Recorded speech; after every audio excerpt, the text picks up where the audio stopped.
महाभारत में एक से बढ़कर एक युद्ध हुआ, पर कहते हैं कि कर्ण जैसा कोई नहीं था। तो आज हम आपको बताएंगे सूर्यपुत्र कर्ण के बारे में।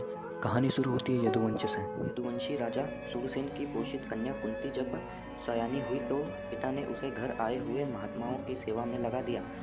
एक बार वह दुर्वासा ऋषि आ पहुँचे। कुंती ने उनकी भी मन लगाकर सेवा की। कुंती की सेवा से प्रसन्न होकर दुर्वासा ऋषि ने कहा, पुत्री, मैं तुम्हारी सेवा से अत्यंत प्रसन्न हुआ हूँ। अतः तुझे एक ऐसा मंत्र देता हूँ जिसके प्रयोग से तू जिस देवता का स्मरण करेगी वह तत्काल तेरी समक्ष प्रकट होकर तेरी मनोकामना पूर्ण करेगा। एक दिन कुंती ने उस मंत्र की सत्यता की जांच करने के लिए एकांत स्थान पर बैठकर उस मंत्र का जाप करते हुए सूर्यदेव का स्मरण किया। उसी क्षण सूर्यदेव वहां प्रकट होकर बोले कि तुम मुझसे किस वस्तु की अभिलाषा रखती हो? मैं तुम्हारी अभिलाषा अवश्य पूर्ण करूंगा। इस पर कुंती ने कहा, मैंने तो केवल मंत्र की सत्या परखने के लिए ही आपका जाप किया है। हे कुंती, मेरा आना व्यर्थ नहीं जा सकता। मैं तुम्हें एक अत्यंत पराक्रमी तथा दानशील पुत्र प्रदान करता हूँ। इतना कहकर सूर्यदेव चले गए। कुंती ने लज्जावश यह बात किसी से नहीं कही। समय आने पर उसके गर्भ से कवच कुंडल धारण किए हुए एक पुत्र उत्पन्न हुआ। कुंती ने उसे एक मंजूषा में रखकर रात्रि बेला में गंगा में बहा दिया।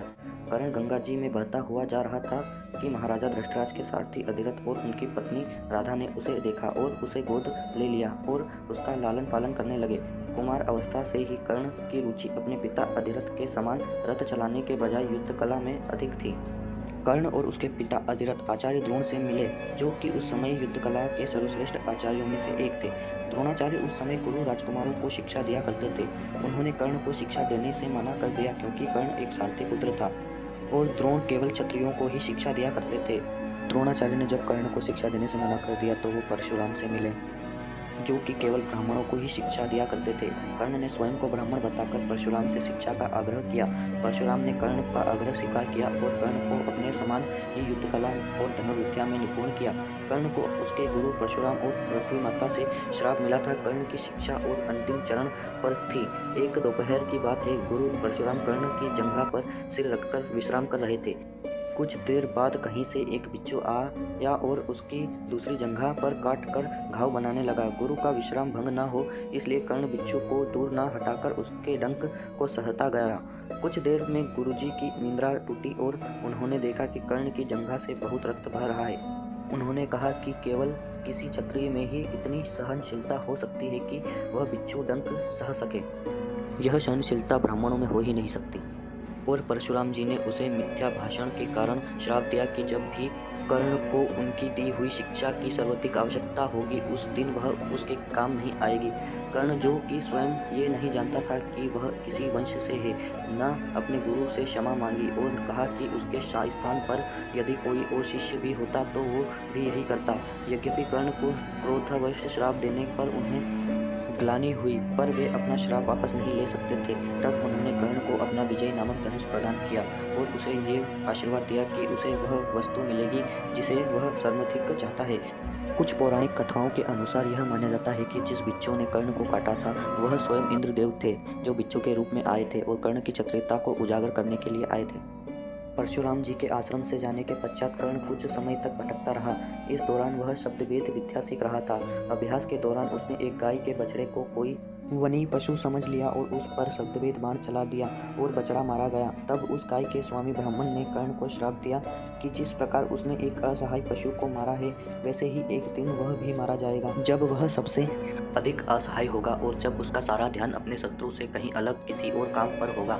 इस प्रकार कर्ण परशुराम का एक अत्यंत परिश्रम और निपुण शिष्य बना। कर्ण दुर्योधन के आश्रय में रहता था। गुरु द्रोणाचार्य ने अपने शिष्यों की शिक्षा पूरी होने पर हस्तिनापुर में एक रंगभूमि का आयोजन करवाया।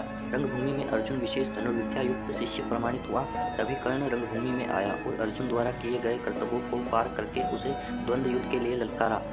तब कृपाचार्य ने कर्ण के द्वंद्व युद्ध को अस्वीकार कर दिया और उससे उसके वंश और समाज के विषय में पूछा, क्योंकि द्वंद्व युद्ध के नियमों के अनुसार केवल एक राजकुमार ही अर्जुन को द्वंद्व युद्ध के लिए ललकार सकता था। तब कर्ण ने अपना परिचय देते हुए कहा कि मैं हस्तिनापुर के महामहिम भीष्म के सारथी का पुत्र हूँ, यानी अधिरथ का पुत्र हूँ, और मेरी माँ का नाम राधा है। तब कृपाचार्य ने कहा कि तुम एक सूत पुत्र हो और तुम राजकुमारों के साथ द्वंद्व नहीं कर सकते। तब कौरवों में सबसे ज्येष्ठ दुर्योधन ने कर्ण को अंगराज घोषित किया, जिससे वह अर्जुन से द्वंद्व युद्ध के योग्य हो गया। जब कर्ण ने दुर्योधन से पूछा कि वह उससे इसके बदले में क्या चाहता है, तब दुर्योधन ने कहा कि वह केवल ये चाहता है कि कर्ण उसका मित्र बना रहे। इस घटना के बाद महाभारत के कुछ मुख्य संबंध स्थापित हुए और दुर्योधन और कर्ण के बीच एक घनिष्ठ मित्रता का संबंध बना। जब कर्ण अंगराज का राजा बन गया तो वो अर्जुन को द्वंद्व देने के योग्य हो गया और दोनों आमने सामने। अर्जुन के गुरु थे द्रोणाचार्य और कर्ण के गुरु थे भगवान परशुराम। अब दोनों आमने सामने, दोनों एक से बढ़कर एक, दोनों कई सारे दिव्य अस्त्र भी चलाए, लेकिन दोनों का युद्ध पूरा नहीं हुआ और बीच में सूर्यास्त्र हो गया। लेकिन माता कुंती देख रही थी, वह ये युद्ध देख रही थी और वह कर्ण के कवच कुंडल देखकर यह भी समझ गई कि यह वंश का वही पुत्र है जिसे वर्षों पहले उसने नदी में बहा दिया था। कर्ण दुर्योधन का एक महान मित्र था। कर्ण शकुनी को पसंद नहीं करता था और सदैव दुर्योधन को यही परामर्श देता था कि अन्य शत्रुओं को परास्त करने के लिए अपने युद्ध कौशल और बाहुबल का प्रयोग करें, न कि कुटिल चालों का। जब लक्षागृह में पांडवों को मारने का प्रयास विफल हो जाता है, तब कर्ण दुर्योधन को उसकी कायरता के लिए डांटता है और कहता है कि कायरों की सभी चालें विफल ही होती है और उसे समझता है कि उसे एक योद्धा के समान कार्य करना चाहिए और उसे जो कुछ भी प्राप्त करना है उसे अपनी वीरता द्वारा प्राप्त करे। चित्रांगद की राजकुमारी से विवाह करने में भी कर्ण ने दुर्योधन की सहायता की थी। अपने स्वयंवर में उसने दुर्योधन को अस्वीकार कर दिया और तब दुर्योधन उसे बलपूर्वक उठा कर ले गया। तब वहाँ उपस्थित अन्य राजाओं ने उसका पीछा किया, लेकिन कर्ण ने अकेले ही उन सबको परास्त कर दिया। परास्त राजाओं में जरासंध, शिशुपाल जैसे योद्धाओं को भी परास्त किया और अन्य राजाओं को भी। कर्ण की प्रशंसा स्वरूप जरासंध ने कर्ण को मगध का एक भाग दे दिया। भीम ने बाद में श्री कृष्ण की सहायता से जरासंध को परास्त किया, लेकिन उसके बहुत पहले कर्ण ने उसे अकेले परास्त किया था। कर्ण ने ही जरासंध की इस दुर्बलता को उजागर किया था कि उसकी मृत्यु केवल उसके धड़ को पैरों से चीरकर 2 टुकड़ों में बांटकर ही हो। वीडियो अच्छी लगी तो आपसे एक रिक्वेस्ट है, चैनल को कर दीजिए सब्सक्राइब और वीडियो को लाइक, ताकि आप ऐसी वीडियो मिस ना कर सकें।